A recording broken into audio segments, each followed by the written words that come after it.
Question for you. If working hard was enough to get promoted, wouldn't you already be there? Well, hi everybody, my name's Ian, and today we're looking at why leadership requires a new playbook, because if you're feeling stuck in your career right now, you're probably not imagining it. You're working hard, you're doing good work, you're listening carefully to the advice that you're being given, but there's a part that no one is telling you. You're being mentored, managed and guided by people who succeeded under a completely different set of rules. They built their careers in a world where loyalty, technical excellence and long hours was like a kind of magic formula that got you promoted. That's what everybody did. But you're building yours in a world that rewards strategic visibility, influence and bold leadership presence. And they're much harder to describe, much harder to just get right, and much harder to just do. So the advice that you're hearing is often well-meaning, but if it feels contradictory, that's because it is. If it feels outdated, that's because it is. And in today's world, what you do know is that it's not enough. And that's why you're feeling stuck, because you're playing by the rules that you were taught, but those rules don't match the reality that you're operating in right now. It's not that you're doing anything wrong, it's that the game has changed and no one has yet handed you the new rulebook. So the old rulebook that you were handed, which is work hard, stay humble, you'll get rewarded, that one is broken. And if you want to rise quickly and lead bravely, you're going to need a new rulebook. And one that fits the world that you're operating in now, not the world that they, your leaders, grew up in. Now, most of us were taught, work hard, stay humble, don't rock the boat, trust that someone is going to notice us. But in today's world, performance alone is not enough. We know that. Leadership roles aren't getting awarded to the best workers. They're being given to those who are seen as strategic thinkers, influential communicators, future leaders. And the thing is, if you're not visible, if you're not positioned strategically, you just get overlooked. Simple as that. And the confusing part? Well, you may hear your mentor say, just focus on doing good work in one breath, but then you wonder aloud why you haven't built more strategic relationships in the next. It all feels contradictory and it all feels a bit mixed. And it will, because they too are grappling with a changing rulebook. It's just they're in a different part of their career and organisation than you are. And these rules are unspoken. It's why you need a new playbook and a new set of leadership skills in order to navigate it. So let me introduce you to Emma. As in all my videos, Emma is based on a mix of hundreds of clients that I've coached over time, but not one specifically. And Emma was a senior analyst at a top consulting firm. Now, Emma was brilliant at what she did, meticulous, always double-checking the work of her entire team. In fact, if anybody was going to be working late, making sure the reports were ready for the next day, it would be Emma. And Emma learnt that because she was taught by her leaders things that pleased them. And Emma thought, if I just keep doing excellent work, someone will notice me when it comes to promotion. And when the next promotion cycle came, Emma was certain that her results were going to speak for themselves. Now, of course, they didn't, otherwise it wouldn't be much of a story. Instead, Emma's colleague James, not as technically strong, but excellent at managing relationships and making his contribution visible, well, James got promoted, and Emma was devastated. And then she started to spiral. She started to doubt herself. Was she not good enough? Had she been doing things wrong? Had she been taken for a fool? The truth was, Emma hadn't failed at her job. If anything, Emma had failed to shift into leadership visibility. Now, Michael Watkins, in his book The First 90 Days, highly recommended by the way, talks about how leadership transitions aren't just about capability, they're also about perception. and you're being evaluated long before you ever even decide to formally apply for a role. The criteria for being accepted often is invisible. Are you seen as strategic? Are you trusted by key decision makers? Are you perceived as someone who can influence, not just execute? And if the answer isn't a clear yes, then likely is you're going to get overlooked, no matter how good you are. This is because performance is expected, but it's perception that gets you rewarded. So let's look at this visually. We've got an old approach and a new approach. In the old world, people would be promoted for being excellent at execution. They may be quiet performers, but excellent at execution, and that was okay. They may be brilliant at mastering all of the tasks that they had to get on with. And ultimately their role was to sit there and wait for their turn to be noticed and then be promoted.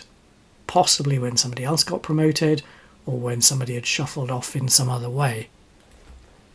These days we live in organisations where the structures are a lot flatter, and so being promoted now is about being a visible strategic leader.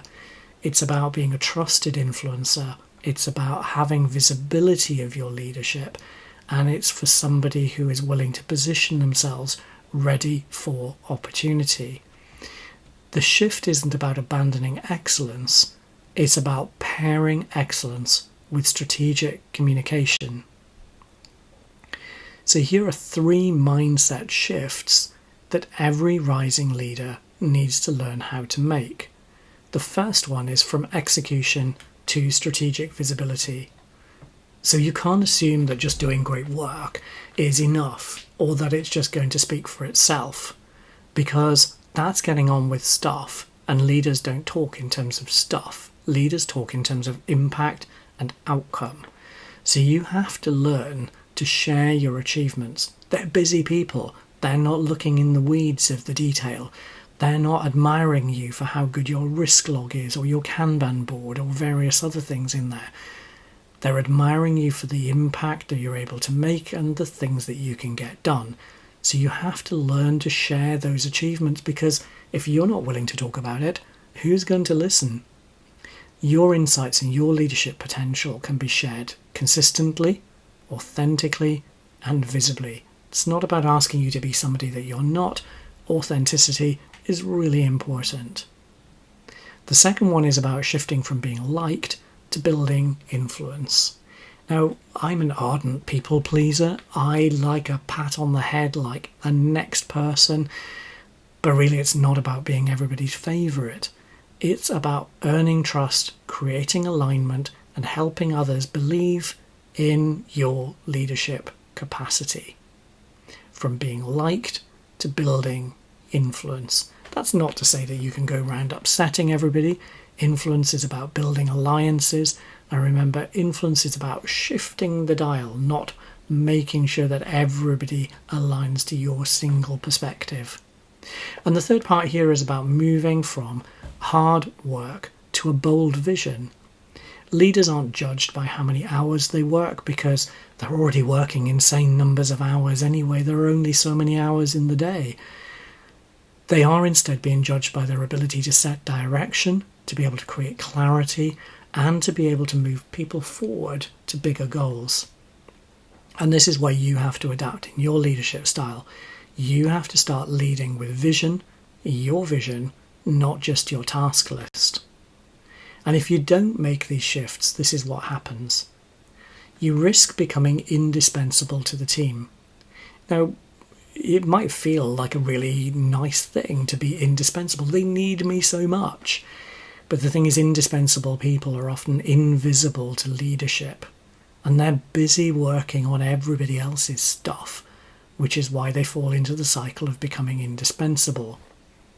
The second part here is that you start to watch peers. Imagine being in a cycling race, and instead of cycling ahead and looking for the potholes or looking for the curve ahead and how you can lean into it, instead you're looking from side to side where even less technically capable people are leapfrogging past you. And the third and most toxic element here is that you start second guessing your own potential. You start looking around to the side of you and believing that as people start to advance, that is the signal that you will never make it. And the truth is, the longer that you stay stuck, the harder it gets to break through. And you deserve better, and you deserve to rise. So that's why I created the Braver Leadership Framework. Here it is in reverse. Every rising leader needs to be able to set a bold vision, a clear, compelling direction, first for themselves and then for the world that they inhabit. Then it's about building a resilient mindset.